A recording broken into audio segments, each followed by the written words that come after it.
Hello everyone, welcome to GeoPrep geology YouTube channel. So आज 2022 का part सी का जो क्वेश्चन बाकी था 21 से 40 तक का क्वेश्चन देखेंगे। ठीक है, ये रहा क्वेश्चन नंबर 1। क्या दिया है? In the great majority of the river stream discharge increases down stream. ये स्टेटमेंट सही है। क्यों सही है? पहले तो आपको ये समझना होगा डिस्चार्ज का मतलब क्या है। डिस्चार्ज का मतलब, डिस्चार्ज का डेफिनेशन यह होता है कि the volume of water flowing through a specific point at a given point of time. ठीक है, मतलब एक यूनिट एरिया में एक स्पेसिफिक टाइम में कितना वॉल्यूम ऑफ वाटर फ्लो हो रहा है उसे ही बोला जाता है डिस्चार्ज। मान लो ये एक रिवर है। ठीक है, ये रिवर में ये एक एरिया मैंने डिफाइन किया है। इस वाले एरिया में कितना वॉल्यूम ऑफ वाटर फ्लो हो रहा है एट ए स्पेसिफिक टाइम, मान लो 10 मिनट। हर 10 मिनट में कितना इस एरिया में कितना पानी फ्लो हो रहा है, ये रिवर ऐसा फ्लो हो रहा है। ठीक है, ये वाला एरिया को मैंने डिफाइन किया।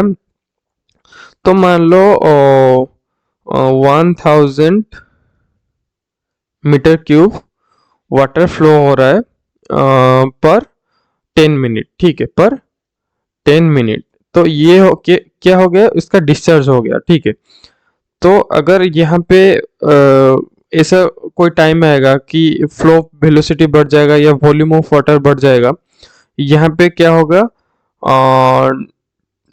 2000 मीटर की वाटर फ्लो होगा पर 10 मिनट, तो उसका डिस्चार्ज इंक्रीज हो गया। हम बोलेंगे इस जो स्ट्रीम का, ये जो रिवर का डिस्चार्ज इंक्रीज हो गया। डिस्चार्ज का मतलब क्या है? द वॉल्यूम ऑफ वाटर, कितना वॉल्यूम ऑफ वाटर फ्लो हो रहा है at a specific area in a given point of time. ठीक है, तो पहला जो स्टेटमेंट क्यों से ये, इसका रीजन इधर दिया है, रीजन आर में। The tributaries progressively added more run up to the trunk of the stream. मतलब ये मान लो ये एक स्ट्रीम है। ठीक है, ये एक रिवर स्ट्रीम है। ठीक है, इसका फ्लो डायरेक्शन ऐसा है।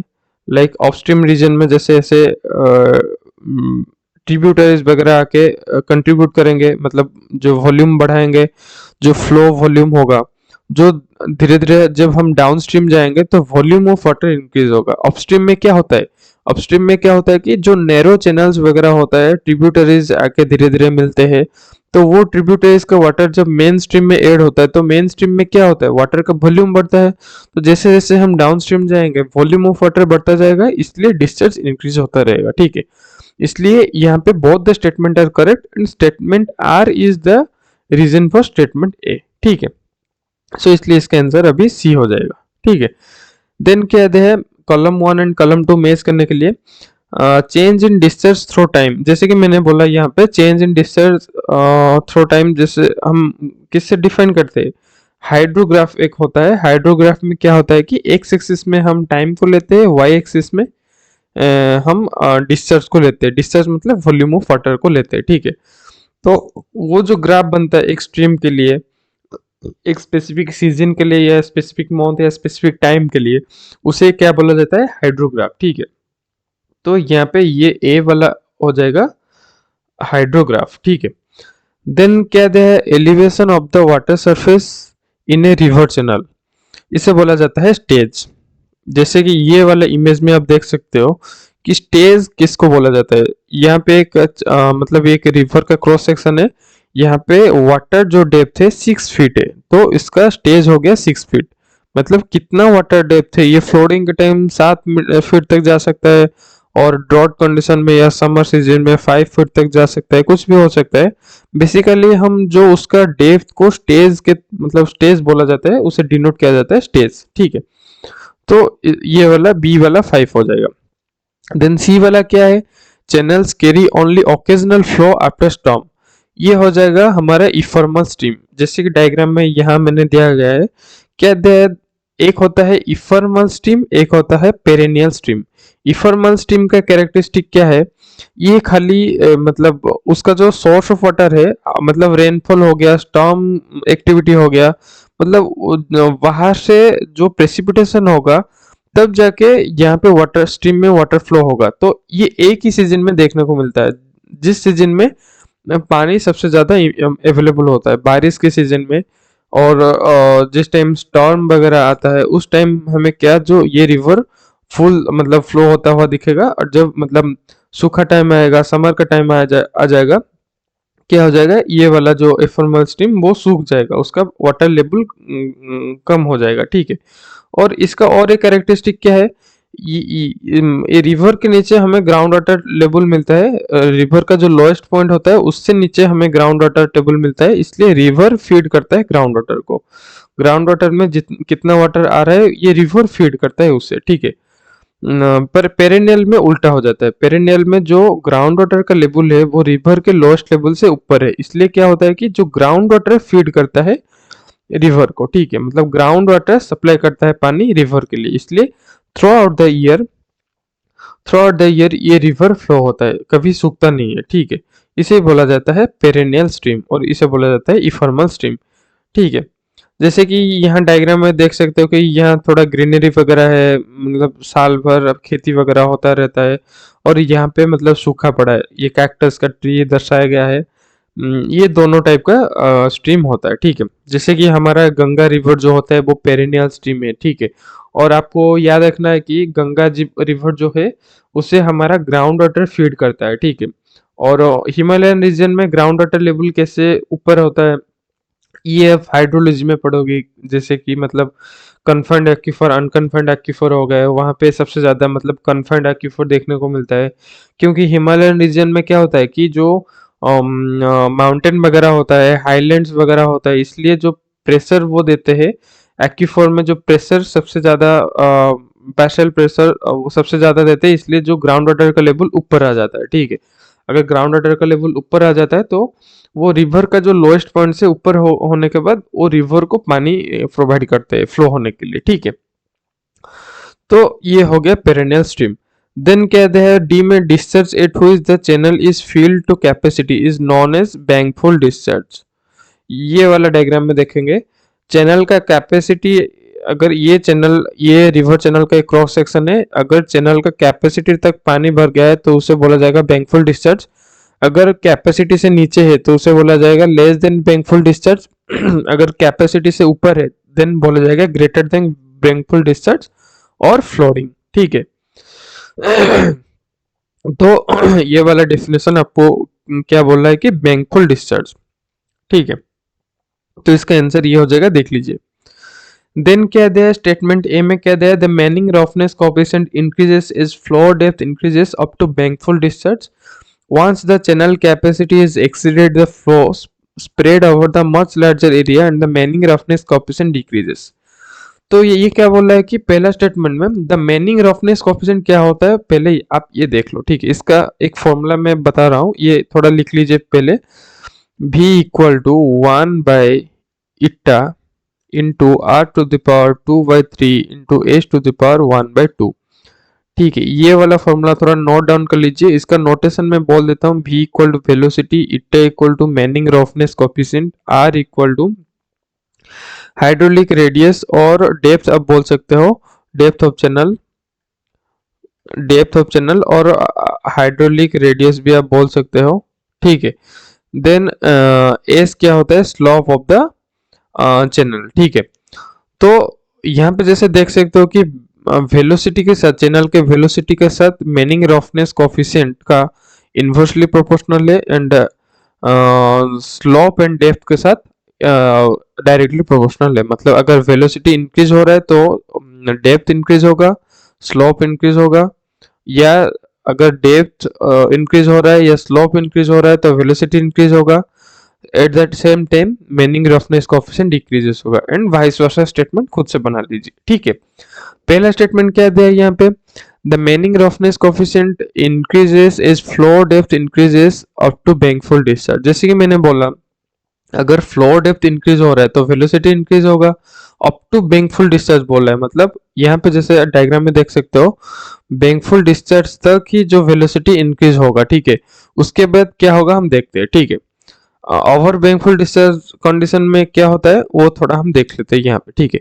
तो स्टेटमेंट ए क्या हो जाएगा, गलत हो जाएगा, क्योंकि क्या बोला, the Manning roughness coefficient increases as flow depth increases up to bankfull discharge. तो मैनिंग रफनेस कोएफिशिएंट यार यहाँ पे डिक्रीज होगा ना, क्योंकि जो अगर वेलोसिटी इंक्रीज हो रहा है, डेप्थ इंक्रीज हो रहा है, तो उसके रेस्पेक्ट में मैनिंग रफनेस कोएफिशिएंट डिक्रीज होना चाहिए।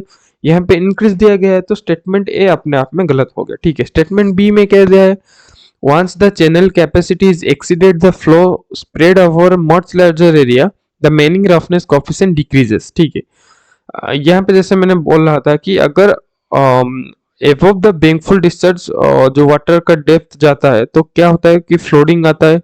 फ्लोडिंग की वजह से जो चैनल का फ्लो वेलोसिटी घट जाता है। क्यों?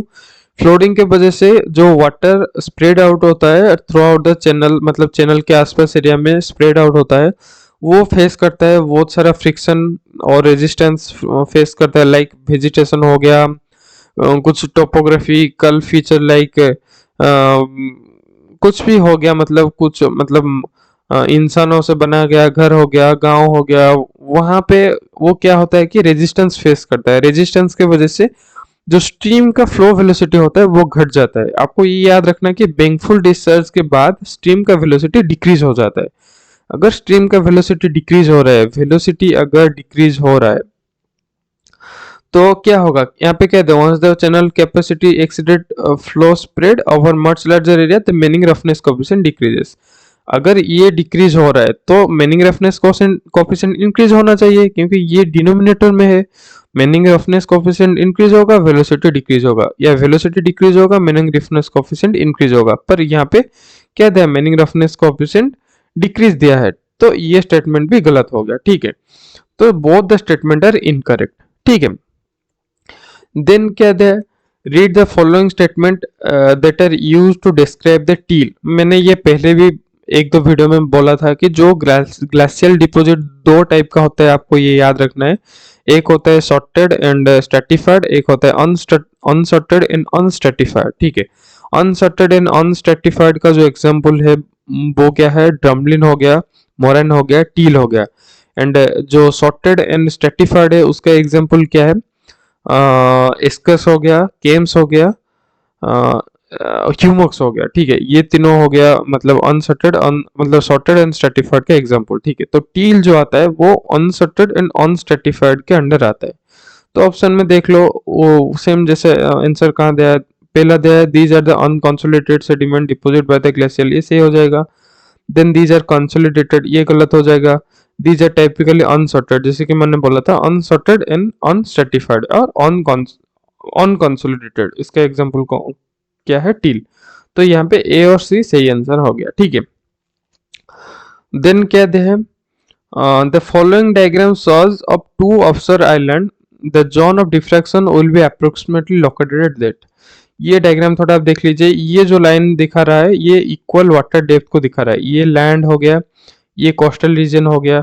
कोस्टल रीजन से जैसे दूर जाएगा धीरे धीरे डेप्थ बढ़ता जा रहा है, जैसे कि आप देख सकते हो यहाँ पे 5 है, 5 मीटर है, देन यहाँ पे 10 मीटर, यहाँ पे 15 मीटर, यहाँ पे 20 मीटर। ये जो लाइन इक्वल डेप्थ को मार्क कर रहा है। ठीक है, ये लैंड हो गया, ये दोनों आइलैंड यहाँ पे हो गया। ठीक है, 4 रीजन दिया है ए बी सी डी। ठीक है, क्या बोल रहा है कि कौन से रीजन में डिफ्रैक्शन देखने को मिलेगा। पहले तो आप ये समझो डिफ्रैक्शन होता क्या है।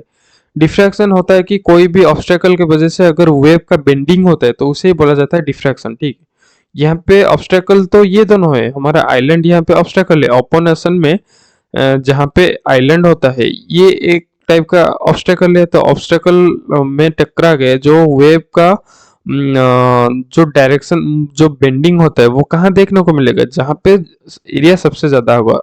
जैसे कि देख सकते हैं ये वाला जो एरिया है, ये वाले एरिया में जो वेव का बेंडिंग होने के लिए ज्यादा चांस मिलेगा, तो ये वाला सी वाला रीजन में डिफ्रैक्शन देखने को मिलेगा।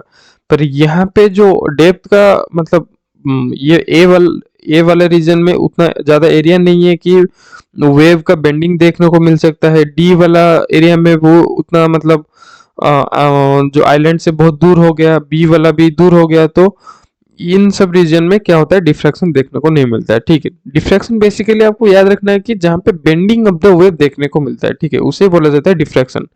Diffraction is basically the bending waves. ठीक है, सो इसलिए इसका आंसर हो जाएगा सी। ठीक है, जैसे कि यहाँ पे देख सकते हो कि सेम टू सेम ये जो दोनों जो आइलैंड है, इसको ये समझ लो ये दोनों आइलैंड है। ठीक है, ये दोनों ऐसे फ्लो हो रहा है, तो ये जो यहाँ पे जो आइलैंड को क्रॉस करके जो वेव का फ्लो होगा वो बेंडिंग वेव ऐसे फ्लो होगा। ठीक है, बेंड हो जाएगा, इसे बोला जाता है डिफ्रैक्शन। ये डिफ्रैक्शन हो रहा है, ठीक है।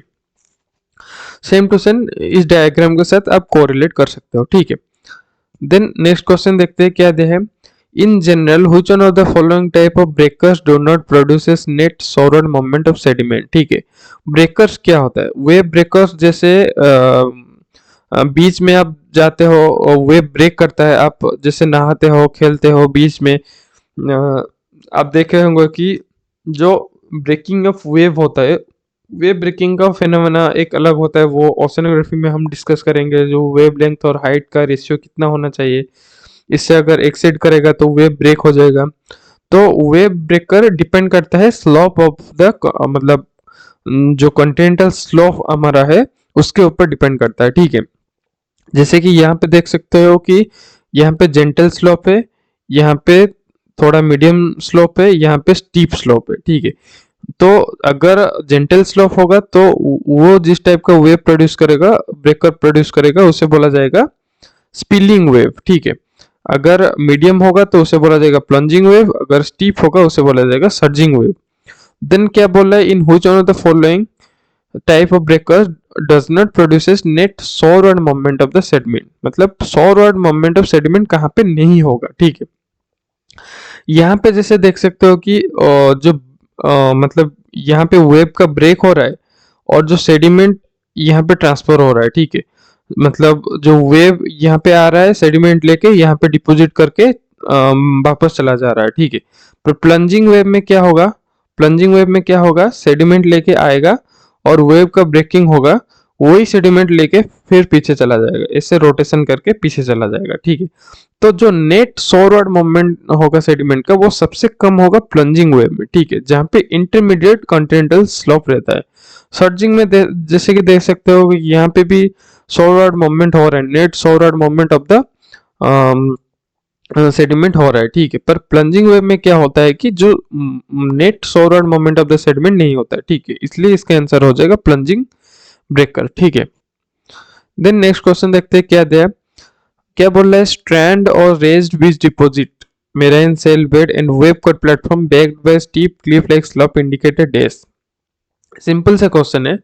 क्या बोल रहा है, ये लाइक जैसे ये क्लिफ हो गया, ठीक है, Cliff like slope, wave cut platform और रेज्ड और सैंड डिपॉजिट, मतलब यहाँ पे जो डिपॉजिट दिखा रहा है ये वाला एरिया में, ये भी बीच का डिपॉजिट है। मतलब यहाँ पे जो जिस जिस टाइप का डिपॉजिट दिखा रहा है यहाँ पे उसी टाइप का डिपॉजिट दिखा रहा है, पर ये दोनों डिफरेंट डिफरेंट लोकेशन में प्रेजेंट है, ठीक है। लाइक यहाँ पे जो हाईएस्ट जो फ्लोटिंग लेवल यहाँ तक आता है, पर यहाँ पे सेम टू सेम डिपॉजिट दिखा रहा है। मतलब क्या हुआ होगा, आइदर जो सी लेवल फॉल हुआ होगा या ये जो एरिया है ये अपलिफ्ट हुआ होगा, सिंपल सा। Either fall in sea level और अपलिफ्ट ऑफ लैंड, ये दोनों की वजह से ऐसा स्ट्रक्चर देखने को मिलेगा। तो सिंपल सा यहाँ आंसर क्या हो जाएगा, ए एंड सी, ठीक है। ए एंड और सी मतलब दोनों हो सकता है और दोनों में से कोई एक भी हो सकता है, ठीक है। देन क्या है, identify the correct set of karst feature और लैंडफॉर्म, उनमें से कौन सा, ये जियोमॉर्फोलॉजी में आपको पढ़ना पड़ेगा कि ग्लेशियल लैंडफॉर्म कौन कौन सा है, इरो मतलब एओलियन लैंडफॉल और फ्लूवियल लैंडफॉर्म कौन कौन सा है। जैसे कि ए में देख सकते हो कि ये हो गया क्या, ए में जो दिया है ये वाला हो गया एओलियन, तो ये वाला गलत हो गया, ये वाला ए वाला गलत हो गया क्योंकि कास्ट फीचर पूछा गया है। डी में क्या दिया है, पोनर होगा, टान होगा, ये हमारा हो गया ग्लेशियल, तो ये वाला भी गलत हो गया। इसमें भी एक मतलब ग्लेशियल रह गया, कैरेन बाजाडा, ये हो गया फ्लूवियल। इसमें देखो उभरल्स हो गया, कैरेंस हो गया, पोनर हो गया, पोल्जिस हो गया, ये सब कास्ट टोपोग्राफी है, ठीक है। जैसे जैसे आप मतलब फीचर्स पढ़ोगे, कास्ट टोपोग्राफी कौन कौन सा है, फ्लूवियल टोपोग्राफी, एओलियन टोपोग्राफी कौन कौन सा है, ये जब जब आप पढ़ोगे तो आपको प्रैक्टिस हो जाएगा कौन सा फीचर कौन किसके अंडर आता है, ठीक है। इसलिए यहाँ पे आंसर क्या हो जाएगा, बी हो जाएगा, ठीक है। देन कहते हैं which one of the following is a bank attached arcuate shape feature develop along the convex of mindering bed, ठीक है। arcuate shape होगा कन्वेक्स साइड ऑफ द मिंडरिंग, पहले तो हम एक मिंडरिंग यहाँ पे ड्रॉ कर लेते हैं, ये एक मिंडरिंग रिवर है, ठीक है।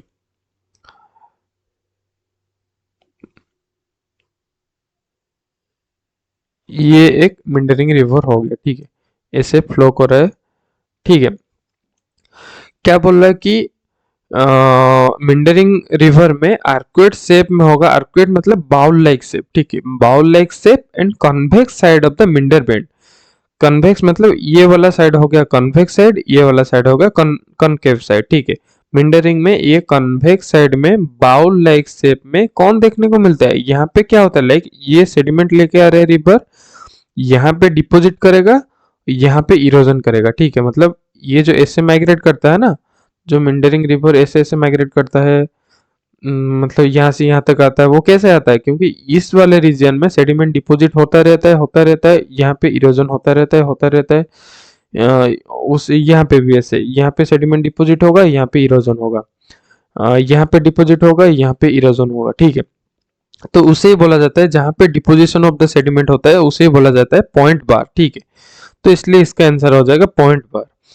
देन बाकी का ऑप्शन थोड़ा देख लेते हैं कि ये जो राम्प दिया है ये हम फोल्ट में पढ़ते हैं, फोल्ट बेंट फोल्ट में राम्प किसे बोला जाता है ये हम पढ़ते हैं वहां पे। और रिफिल जो होता है वो एक टाइप का डिपोजिशनल फीचर है, जो बड़े बड़े ग्रेन साइज वाला जो ग्रेवल हो गया पेबल हो गया उसको डिपोजिट करेगा और उसी जगह पे जो वाटर डेप्थ कम घटता घट जाएगा उसे बोला जाता है रिफिल डिपोजिट।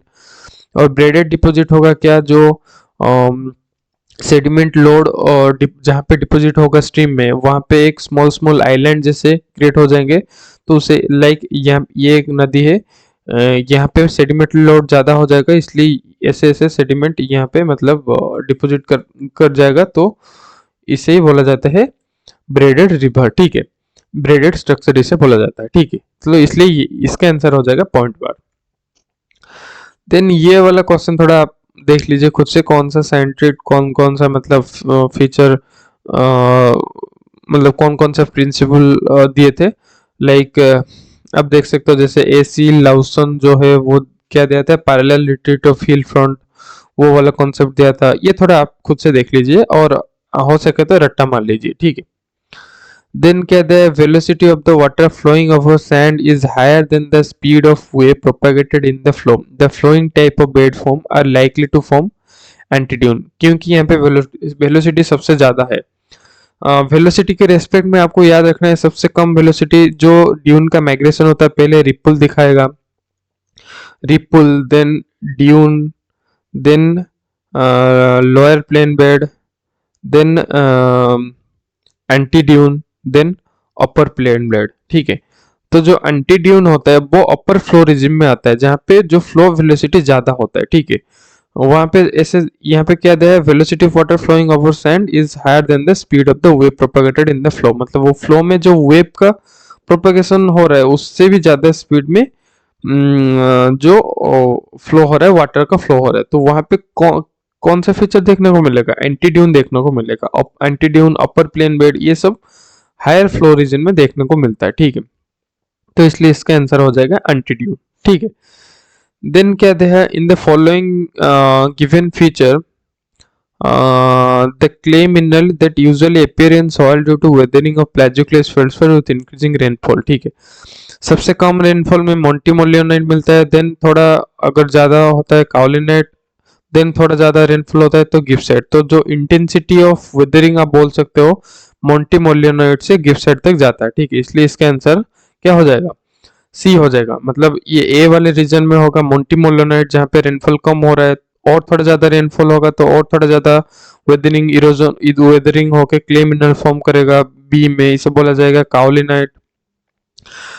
देन और थोड़ा अगर वेदरिंग होगा, सबसे ज्यादा वेदरिंग प्रोडक्ट जो देता है सी गिब्साइट में, जिसमें क्ले इन सॉइल सबसे ज्यादा होता है, सबसे ज्यादा वेदरिंग होता है, इसलिए जो क्ले मिनरल है सबसे ज्यादा फॉर्म होता है गिब्साइट में, ठीक है।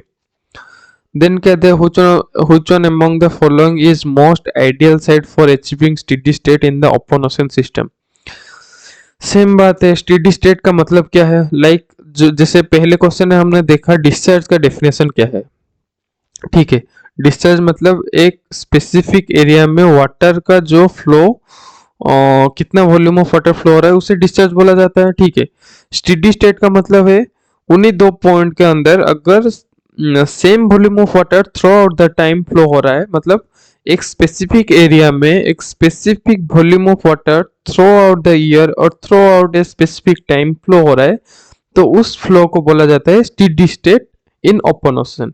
मतलब उस स्ट्रीम का जो फ्लो स्टेडी स्टेट हो रहा है उससे हम कैसे डिफाइन करेंगे, वो एक स्पेसिफिक एरिया में similar amount of similar volume of water flow हो रहा है थ्रू आउट द टाइम, इससे इसके बदौलत हम बोलेंगे कि उस जो स्ट्रीम है वो स्ट्रीम स्टेडी स्टेट फ्लो दिखा रहा है। ठीक है, तो उस रेस्पेक्ट में इनमें से कौन सा ऑप्शन सही होगा? जैसे ऑप्शन ए में दिया है leeward slope of a frontal dune, ये गलत हो जाएगा।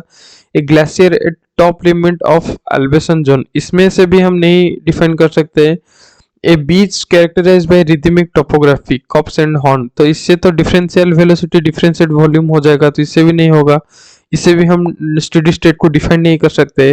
तो डी में क्या दिया है? Stretch of river between two bridges, like ये एक रिवर फ्लो हो रहा है ऐसे, ये दोनों ब्रिज है। ठीक है, ये एक ब्रिज है, ब्रिज ए है, ये ब्रिज बी है। ठीक है, इन दोनों के बीच में कितना वाटर फ्लो हो रहा है उसको मेजर करके हम बोल सकते हैं कि जो स्ट्रीम है वो स्टेडी स्टेट में है या नहीं है। ठीक है, इसलिए ये वाला आंसर सही हो जाएगा।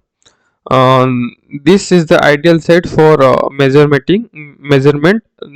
The stream is the stream is in steady state or in on equilibrium on steady state. ठीक है, then क्या दिया है?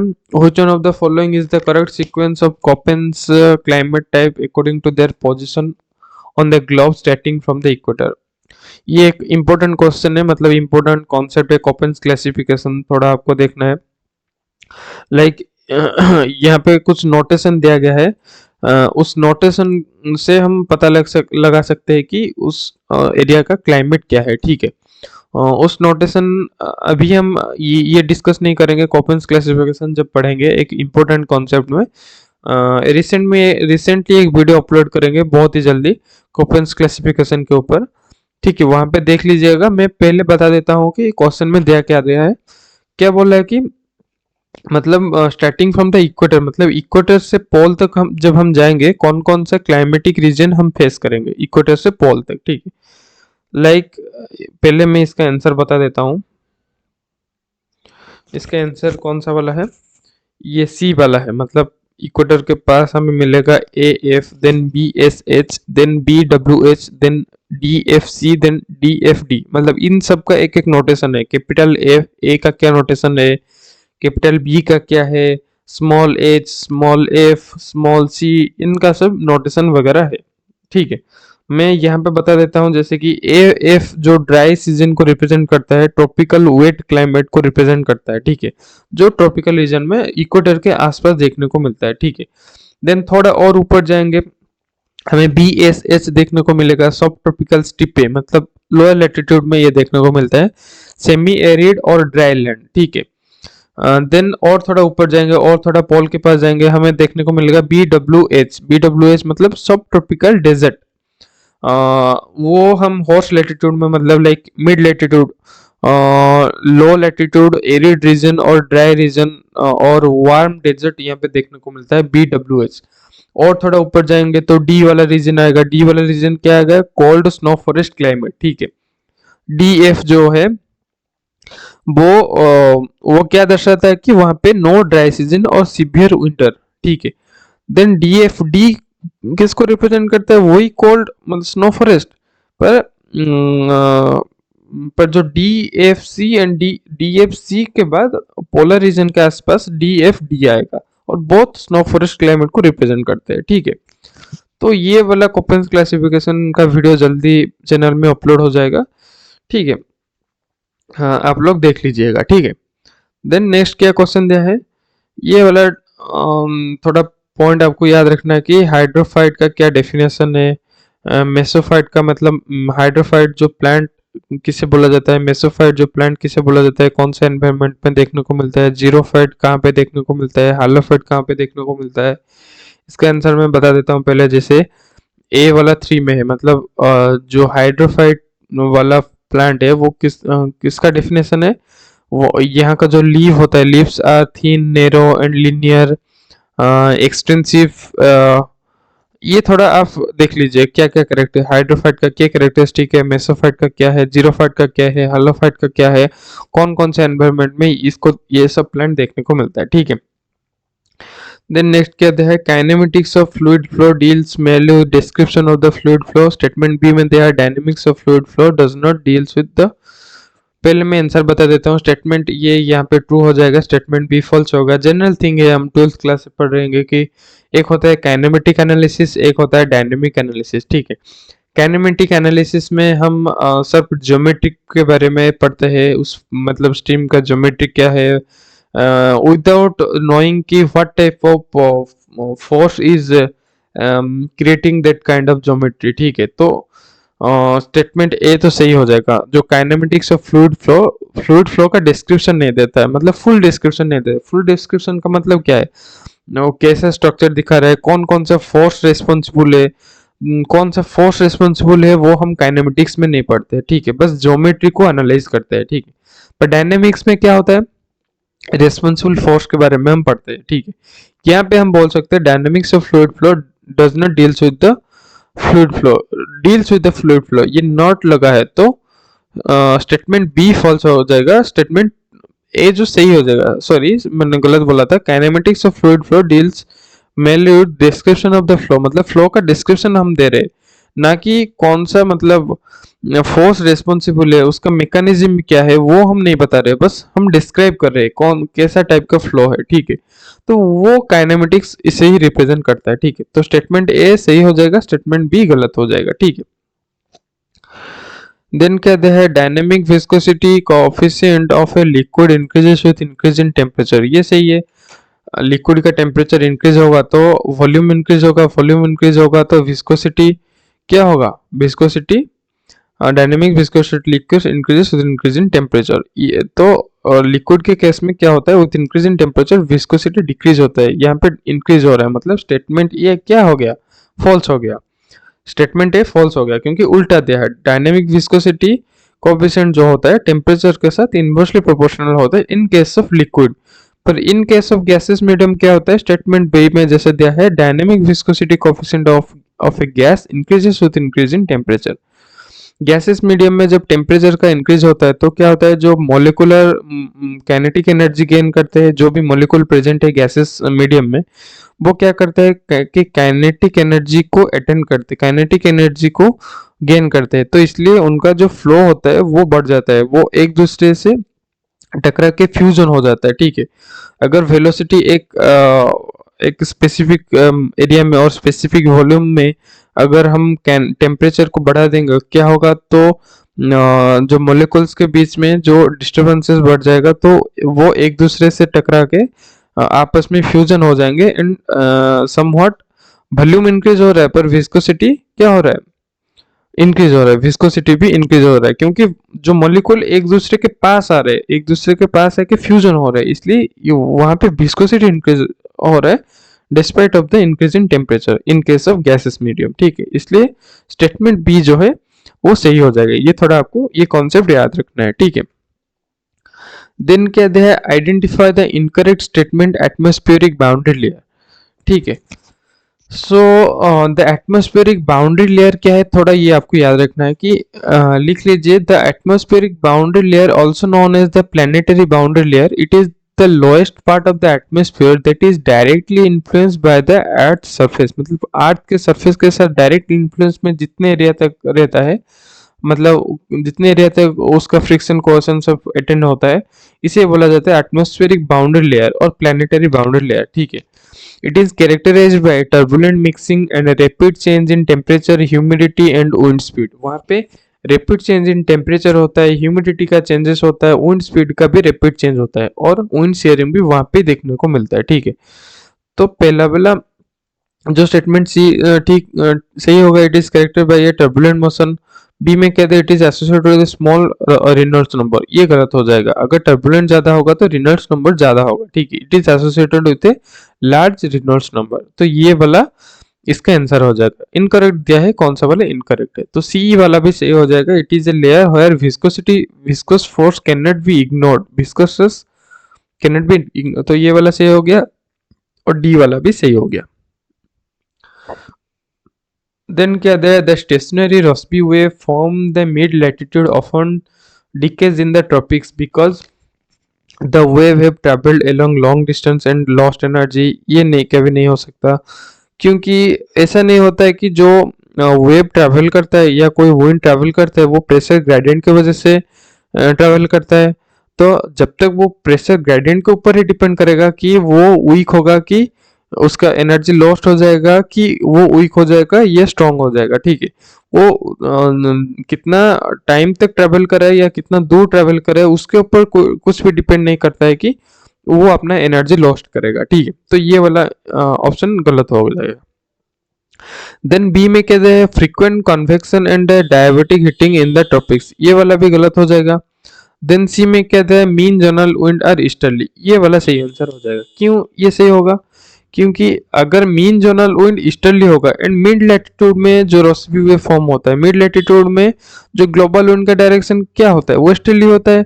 और जो अगर रोस्बी वेव का जो विंड का डायरेक्शन ईस्टर्ली होता है, इसलिए वो दोनों ऑपोजिट विंड डायरेक्शन आपस में टकरा के क्या होता है, कोलैप्स हो जाता है, वो ट्रॉपिक्स की तरफ मूव करते हैं, ठीक है। इसलिए इसका आंसर ये वाला हो जाएगा। देन कहते हैं the anticyclone do not intensify as a cyclone. क्यों एंटी साइक्लोन साइक्लोन का उल्टा होता है? एंटी साइक्लोन कब देखने को मिलता है? जब लोअर सरफेस में हाई प्रेशर होता है एंड अपर सरफेस में लो प्रेशर होता है। वहां पे क्या होता है कि जो relative vorticity and planetary vorticity का जो साइन होता है वो ऑपोजिट हो जाता है एंड ऑपोजिट डायरेक्शन में टर्न होता है, ठीक है। तो इसी रीजन की वजह से the relative vorticity and the planetary vorticity have their opposite sign, due to which the anticyclone do not intensify as a cyclone, ठीक है। तो ये 41 तक क्वेश्चन हमने कर लिया है। आशा करता हूँ ये थोड़ा आपको बेनिफिट दे रहा होगा, आपको समझ में आया होगा। अगर कोई भी डाउट है आप कमेंट सेक्शन में बता सकते हो। Thank you for watching this video lecture. Stay tune and keep learning.